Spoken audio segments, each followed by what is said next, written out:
So a big pleasure to have you on the talk, and thank you for putting your time. We want to know more about you and how did you became an entrepreneur? How was growing up in Belgium, and actually what made you become who you are today? Like what made you become an entrepreneur? Welcome. Sure. Thanks for having me here. What was it like growing up in Belgium?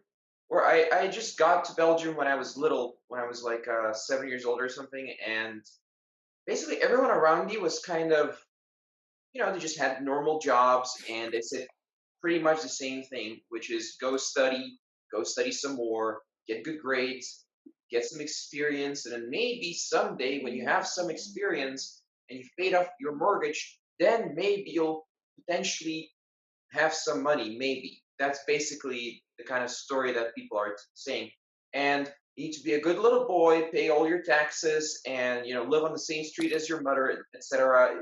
Buy a buy a house with a white pickety fence, and etc. etc. etc. It's like the brainwashing was very, very real. And it's not they're not doing it on purpose. It's just like the life that they're leading, and they think that everyone should be leading the same life. So they're trying to help. They're trying to have you achieve success. But their idea of success is at a certain level. But if you want to achieve more, then you pretty much have to go and look outside. You have to go look outside of your community, outside of your city, outside of your country potentially. So I didn't physically go anywhere, in fact, but I read a bunch of books by famous entrepreneurs, and I watched videos, had quote unquote, watch some online mentorship, if you will, like some videos, basically courses. And I thought, right after college, I thought, well, I'm just gonna go straight into business. Like I tried internships, super boring. I'll just gonna go straight into business, and I'm gonna start as a consultant. Zero experience. I'm just going to become a consultant, and that's it. Okay. And I went to the first company, and I'm like early 20s, super young, zero experience, have no idea about business, even though I studied business. And they said, "What are you doing here? Get out of here! Like you don't know anything, right?" And it took me, several months, and I started getting some sales, barely any money, and yeah, it kind of went from there. So also when you say college, you mean university, right? I mean, college. Like college, like you're 18, right? When you finish 18, kind of thing. College is where you go at the age of 18. 18, cool.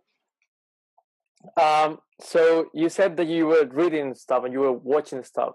So who were you watching? Who were you reading at that time? Oh, it's just the standard stuff like Think and Grow Rich and 4 Hour Work Week, those kinds of books, and Rich Dad, Poor Dad. So the kind of the standard books that everyone tends to read when they get started or get inspired to do business. And also I watched some Eben Pagan, just like mindsets of business, that kind of stuff. Cool, cool. And so what about now? Then on your journey, like what books are you reading at the moment? Which books I'm reading? Currently, I'm reading. I have it on my screen. It's Build to Sell. It's about how to build your business if you want to sell your business. But I'm not. I'm not looking to sell any. I'm not looking to sell a business. What I'm looking to do is build a business that has a certain level of automation. It doesn't mean that I don't spend any time on it. It means that I'm not like an employee doing basic tasks in the business. That's the book that I'm reading right now, and it's pretty good. It's very interesting to read. And when you actually saying automating like a business, what do you tend to use? What skills do you think you need to grow the business and to grow a successful business? What do you think are those things? Well, you're asking multiple questions. You're asking me how to build a business, and then you're asking me how to automate a business. So you're completely, it's very far apart. When you're starting out and you want to grow a business or start a business, what we tend to do is, I obviously I teach people how to build a business. So what we tend to do is we tend to give people a very, very simple business model that is extremely easy to implement. It's almost bulletproof. It's almost foolproof. If someone's not completely retarded, they can do it. And we found that just from having them follow the business model instead of trying to be creative and come up with your own idea like Steve Jobs did, instead of doing that, if you just follow something nice and simple in the beginning, you're going to get those positive reference experiences, you're going to get those sales. And instead of failing like I did for 2 years, was just a giant disaster trying it by myself. So when people try to build a business by themselves, it tends to go not very well. But what we do now is we just give them the simple business model and a very high level, a very large amount of coaching and accountability, and they're able to get results relatively quickly. So, imagine you're 17 years old or 19 or 25, and you've always been told, get a job, starting a business is dangerous, you're going to go to jail, it's all illegal, everyone's a scammer. And then you get into business, and after 2, 3, 4, 5, 6 weeks, you start getting sales on the internet. You're like, holy shit, I can actually do this. And what happens then is people become more motivated, and they grow that or develop that passion, if you will, for business because they're getting results. And everyone who said you can't do it, it's bullshit, it's a scam, they start asking them for jobs and advice, basically. And that builds a lot of momentum, and people are able to build a business like that. And the second question you had is automation. It's one of my favorite topics. So in terms of automation, so when you reach a certain level, we have like a set rule. It's $5,000 per month in revenue with at least 50% profit margin. So when you reach that, you're able to hire cheap assistants and automate or outsource simple tasks like lead generation or some sort of delivery of the product or service, depending on what you do. And you can scale that, right? So for example, if you do everything yourself, if you're the sales guy, lead gen guy, delivery guy, project manager guy, etc., in your business, it's almost impossible. You're basically a freelancer. It's not even a business at that point. But if you want to scale the business, if you want to go from several, whatever thousands of dollars to millions of dollars, then or even $100,000, it's going to be very, very hard as a freelancer. But once you start hiring the right people who take over different parts of your business, so you're not filling in all those different roles as an employee in your business, you're able to step back and look from afar at your business. You're able to develop the systems. You're able to focus on what you should be focusing on your strengths. For example, that this tends to be sales. This tends to be, high-level marketing tasks and so on. At that point, the business can grow from under $100,000 to well above that.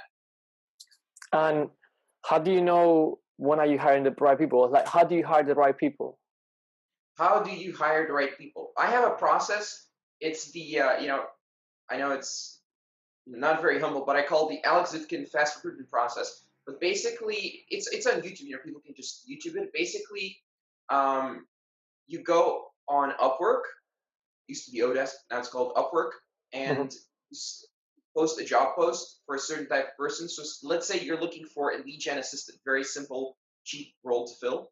So you're looking to hire someone for $3 an hour. That's how much it costs, and it's going to be someone from the Philippines, which is a very high salary there. In case someone's wondering, that's very well paid there, more than some doctors and lawyers. And basically, you go on Upwork, and the people, they want to work for $3 an hour doing lead gen tasks or virtual assistant tasks, right? So there, I tend to work with people who are just above 30, have children, they're sitting at home, and they're freelancing from home. They have home kind of office or, just a table with a laptop, basically. That's what it looks like. And I just choose a person like that who wants to do a lot of work or very determined and need the money, obviously, otherwise they're not going to be as motivated. And I'm looking for people who want to sit there and work for me for years, basically. And I kind of, tell them, I'm looking for someone who likes doing this, and I want you to do this for years. Then I test them for 24 hours. Most people fail the 24-hour test. It's just the most simple thing you can give them. Just tell them, just deliver this to me within 24 hours. They're like, but how? And then you tell them, just like, here's the 3 steps. The rest you have to figure out by yourself. Anyone who fails, you just go on to the next applicant and try them out and so on, right? Then you give them, if they succeed, you give them a 1-week test, and a month test. So because freelancing is not a everyday job, so it's always, everything is a test from then onwards. But honestly, after the week, whoever succeeds for a week tends to succeed long-term as well. So the next thing that I started to do recently, actually, is I started to add a bunch of like IQ tests, personality tests, and so on. And what happened was I'm able to choose people who have a very high base level. So instead of choosing some guy who studied at some fake weird school for accounting and he wants to be a computer programmer, I'm going to be looking for people who are engineers, and I'm going to give them all kinds of personality tests to see if they're qualified. Because some people, they graduate as engineers, but they just did it because their parents told them to do it, right? But other people, they have inherent talent and mental capacity to be an awesome engineer, right? Now, Yeah. I'm not actually looking for engineers. I'm just looking for people who have like a scientific mind. So it's the type of they're good at math, they're good at whatever that makes them think in a logical way and look at data and make decisions based on data, not based on emotion, right? This is an online business. You're not going to make emotional decisions in an online business if you want to succeed. So I want those very logical people, very, very smart, very high IQ, and I want them to uh, work with me, and I'm going to train them for years, or like I want to work for them for years, basically with them for years. I pay them a certain amount of money, and they grow with the skills that I teach them, with the things that I teach them, and eventually they become very proficient, right? And they're not, some of them start. I mean, everyone I work with basically started their own business, pretty much. Like 95% of the guys who worked for me ended up starting their own business. Some of them are making $15,000 in their own business, but they still work with me because I helped them start. I taught them a bunch of skills. So they keep working with me despite the fact that they're business owners still. Isn't that interesting? And of course, if you're running a company and you work with guys who are very successful and they grow in their role, they grow outside of their role and so on, and they keep working with you even though they don't have to, that is like the most motivated, the best person to work with, the best freelancer you can ever find. And they understand your business. They understand where you're coming from. They understand how to grow your business. They like, I can almost just survive if I wanted to. I'm not looking to survive. I'm looking to build a billion-dollar business. But if I wanted to just survive, I could just, tell them, okay, well, let's just do referral sales, and I'm not going to do any marketing myself anymore. I'm just going to coach and do nothing else. It would work. See, because there's so many smart people working with me that it only can grow unless I do absolutely nothing. See what I'm saying? Now, imagine now I'm actually putting a lot of time, a lot of effort in my business. So, of course, it's growing over 100% per year. So, all those things combined, that is the recipe for growing the business, automating the business. It's very interesting. I don't think a lot of people do this. Although when I read biographies and so on and talk to people from Silicon Valley and those types of places, for them it's super logical. They're like, of course, you just hire the best talent and you start them off low, and you build them up to like a very high level of proficiency in various skills. And then you choose them based on IQ and so on and so forth, and based on their ability to take feedback and learn fast, and their ability to be autonomous and not like pull your sleeves every 5 seconds to ask you like help me, help me, help me. They can just figure stuff out, and you can focus on growing the business instead of being an employee, and that makes all the difference. So that's for me, that is business automation. It's not like some weird passive income, multiple income stream or whatever. It's very solid structure to grow your business. So it also survives in the next economic recession, which hits every so many years. It's a like big hammer comes down. Everyone who fucked up is gonna go have to get a job, even business owners. See what I mean? Yeah. So it's gonna hit. It always hits every so many years. It's a healthy process in business, in whatever you want to call it, the economy. So you want to have a very strong foundation like that, with very intelligent, smart people who are gonna help you reach the next level and help your business survive. And that's kind of one of the main things I learned from like the first 2 years of failure onwards to building a business. This is like one of the key things that I've learned is get the right people and keep working with the right people. Awesome. Thank you for that. So we know that you travel a lot and you keep working alone. So there's any particular places that you like to do more business, that you get more people from, that you feel like is the place that you would like to settle, let's say, in the future, or that is not on your mind, kind of thing? I'm not thinking about settling and stuff like that. I like traveling all year. Every 3 months, I go to a new city, new country, and so on. But if you want a list of nice places, it depends. For me, there's a certain list, but for other people, there's a different list. So if you're just starting out, you don't have no money, and you want to build a business, and maybe if you have no money, go get a job. But if you have some money, some savings, and like maybe a small income online or whatever, or nighttime job of some kind, so you can spend your day building a business. Maybe you want to go to a place like Taiwan. It's in Asia. Mhm. It's much cheaper than most places in Europe. It's nice and clean, good internet, and so on. And you get there what you need to get, and everything is nice and clean and works. So another place, Hungary, Budapest specifically, pretty good. Sofia, Bulgaria, pretty awesome. That's actually where I am right now. Yeah. And when you make a little bit more money, maybe you want to move to a place like Barcelona. But I'll tell you one thing that I've learned though. So if you really are 100% interested in business and almost nothing else, right? If this is your main priority and you want to invest a lot of money in your living situation because it's expensive, then maybe you want to go to a city like LA, New York, and London. Because I go there sometimes, right, to those types of cities, and instantly I get hit up from all directions. Alex, let's do an interview here, let's do an interview there. Like, I guess this is how we set up this interview, for Yeah. example. And it just and the interviews are great, but I mean, it's just like everyone's actually interested. Everyone's like a go-getter in those types of cities. Of course, if you go to, I don't want to say any city names here. I don't want to offend half your audience, but if you go to certain places, people are just like, oh, I don't care, whatever. It has a different purpose. You're there to save money, to have low living expenses, and still have a good life at the same time. But certain places are not for to meet a lot of entrepreneurs. But other places, like big cities with a lot of entrepreneurs, they're great if you want to grow faster. See what I mean? So it depends on your priorities in life. I guess most guys in their 20s are going to be more interested in smaller countries, smaller cities, cheaper living expenses. So that's why I mentioned both lists there. Awesome. So in the Happy World Company, what we do is we do seminars and we do confidence building workshops. So we actually trying to give people tools and that they can use on a daily basis to become more aware of themselves and to become more happy. So one of the questions that we would like to ask you is, what makes you happy, and how do you keep that happiness for a long period of times? What makes I mean it's happiness is a choice. Everyone's born happy. You don't you know the base level is happiness. The base level is not unhappiness. So how do I maintain happiness? I mean, happiness it's mostly just, I guess, mostly good emotions.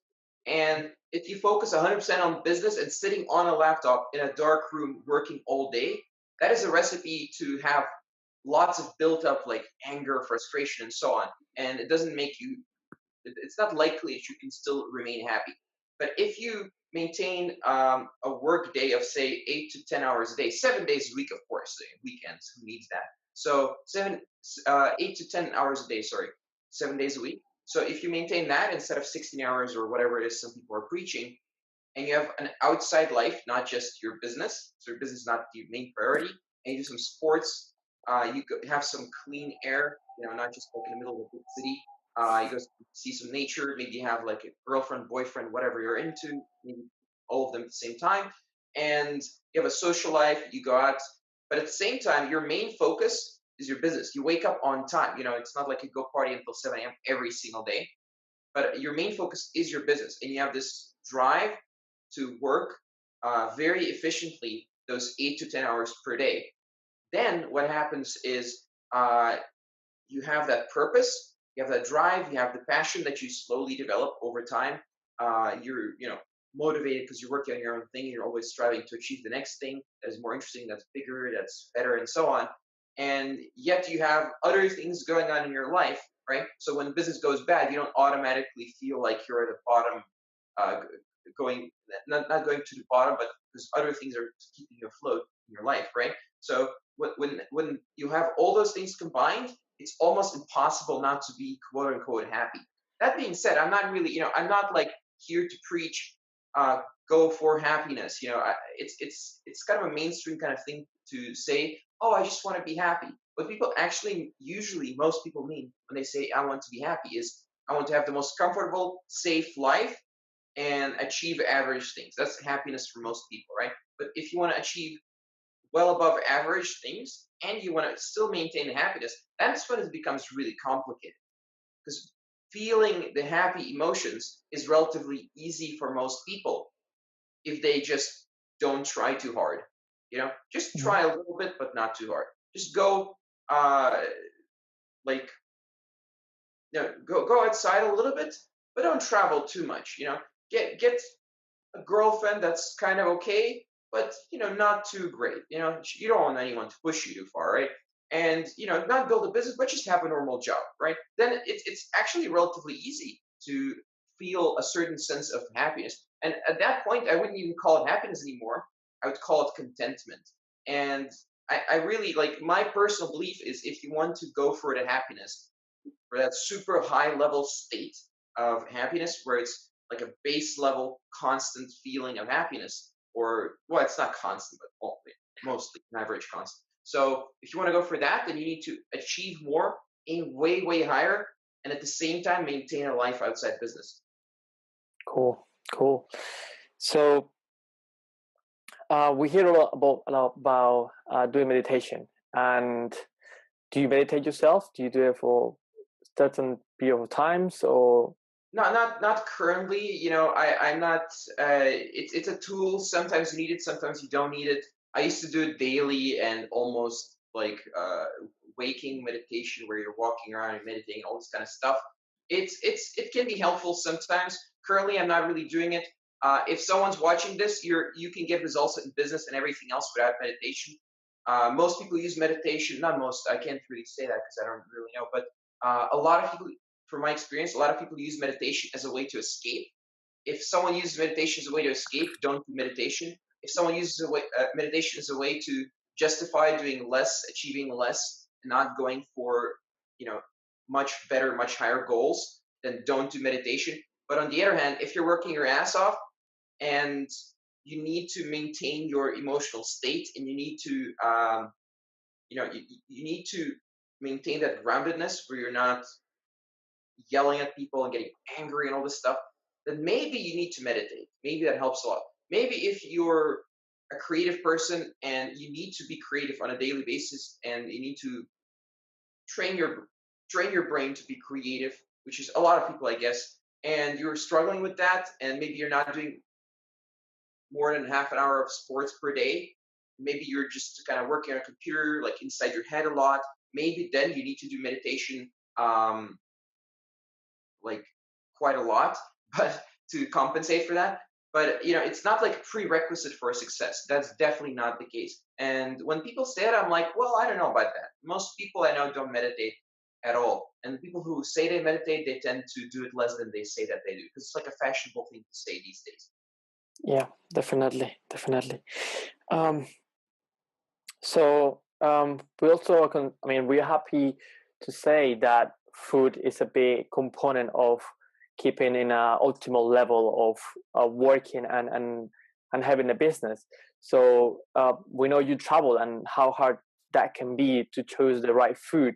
So how do you go about doing that? How do you go? What foods do you take? Do you do exercise? About like more nutrition and fitness? Healthy food is not hard to maintain if you, instead of going in hostels and restaurants all day and hotels and this kind of stuff, you rent a nice Airbnb. You stay in a place for 3 months, give yourself time to develop the habits, or reestablish the habits. It takes like a week or less to get everything back in order. um, you just go to the supermarket, eat inside most of the day, not outside, cook your own food, and it's actually relatively easy to maintain good diet and so on. And of course, use MyFitnessPal, track your food, track your diet, track your macros, and then it's actually not that hard, but it is a significant time investment, of course.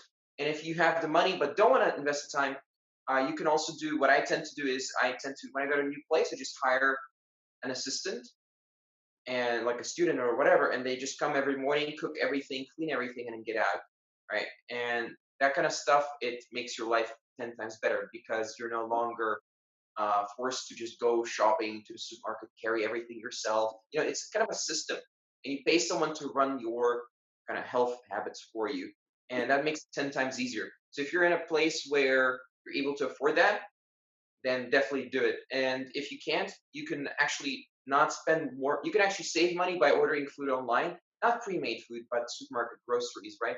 So because you don't spend time going to the supermarket, getting a car, fuel, and so on, but especially the time is. So if you want to save on everything, basically, and be more productive, then have groceries delivered. I talk to entrepreneurs. Anyone who doesn't have groceries delivered, who like goes to the supermarket and carries stuff home, unless you're doing it as a way of meditating or getting out of the office or whatever, I don't think that's a good way to spend your time. I think it's something you should automate in your life and not have as like a major focus in terms of your own energy and your own willpower. I think it should be out, quote unquote, outsourced to someone who you pay money to do it for you.